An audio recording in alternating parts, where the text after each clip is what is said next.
وَلْيَخْشَ الَّذِينَ لَوْ تَرَكُوا مِنْ خَلْفِهِمْ ذُرِّيَّةً ضِعَافًا خَافُوا عَلَيْهِمْ فَلْيَتَّقُوا اللَّهَ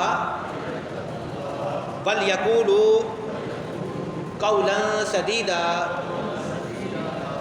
اب یہ جو آیت مبارکہ ہے نا، اس میں اللہ تعالیٰ نے ایک مثال دی ہے، اور مخاطب کون ہے؟ سرپرست، جو یتیموں کے سرپرست ہیں ان کو اللہ تعالیٰ نے خطاب کر کے ایک مثال دی ہے کہ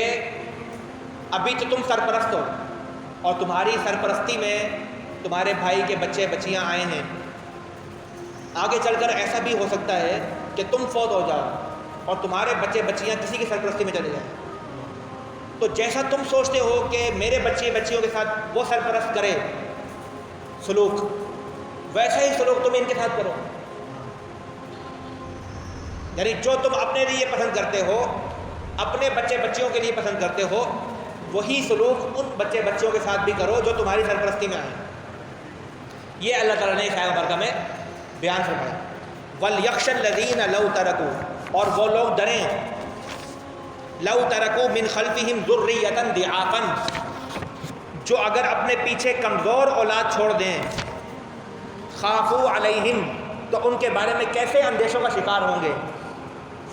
فَلْيَتَّقُوا اللَّهَ، تو انہیں چاہیے کہ وہ اللہ ڈریں، وَلْيَقُولُوا قَوْلًا سَدِيدًا، اور حق بات کہیں۔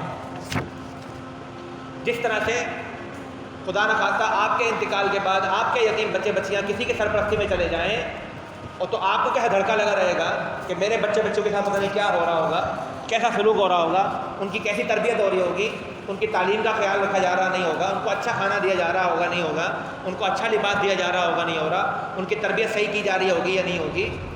جس طرح سے اپنے بچے بچیوں کے بارے میں تم سوچ سکتے ہو، خدشات کا اظہار کر سکتے ہو، ویسا ہی تم اپنے زیر دست یتیم بچے بچیوں کے بارے میں بھی سوچو۔ حدیث مبارکہ میں آیا ہے کہ مومن اس وقت تک کامل نہیں ہوتا جب تک کہ اپنے لیے وہی چیز پسند نہ کرے جو اپنے بھائی کے لیے پسند کرتا، اپنے بھائی کے لیے وہ چیز پسند نہ کرے جو اپنے لیے پسند کرتا۔ تو وہی والی بات یہاں پر بیان کی گئی۔